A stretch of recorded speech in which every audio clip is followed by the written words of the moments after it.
ஒரு அழகான சிறிய கிராமம். பச்சை மரங்கள், சிரிக்கும் குழந்தைகள், அமைதியான வீடுகள். ஆனா அந்த கிராமத்துக்கு வெளியே ஒரு காடு இருந்தது. அந்த காட்டுக்குள் ஒரு பழைய மாளிகை இருந்தது. அந்த மாளிகையை பற்றி எல்லோரும் சொல்வது ஒரே வார்த்தை: அங்க பேய் இருக்கான். ஆனா அந்த கிராமத்தில் ஒரு குட்டி பையன் இருந்தான். அவன் பெயர் தீபன். தீபன் ரொம்ப துணிச்சலானவன்.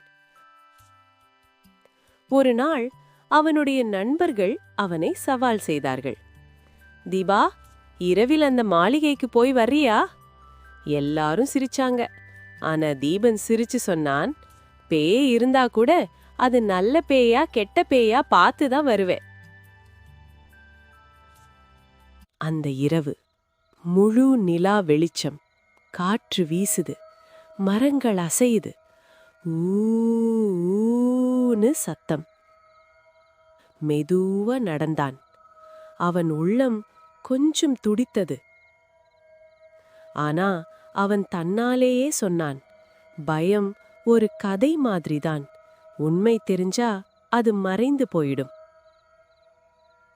மாளிகை கதவு முன்னால் பழைய இரும்பு கதவு மெதுவா கிர்ன்னு திறந்தது. அவன் உள்ளே சென்றான். தூசி, பழைய படம், அமைதியான இருள்.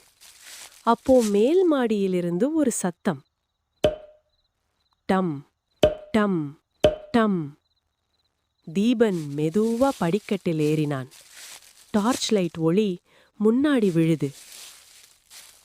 அவன் பார்த்தான்.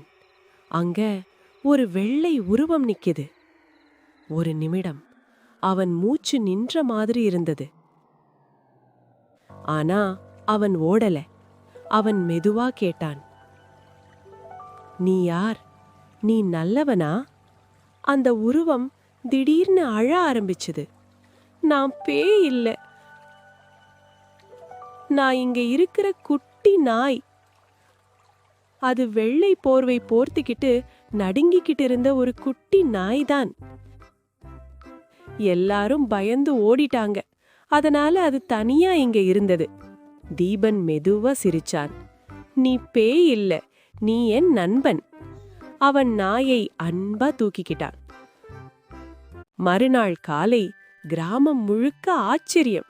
அந்த மாளிகை பேய் இல்ல, ஒரு குட்டி நாய்தான். எல்லாரும் சிரிச்சாங்க. அந்த நாள் தீபன் எல்லாருக்கும் ஒரு முக்கியமான பாடம் கற்றுக் கொடுத்தான்.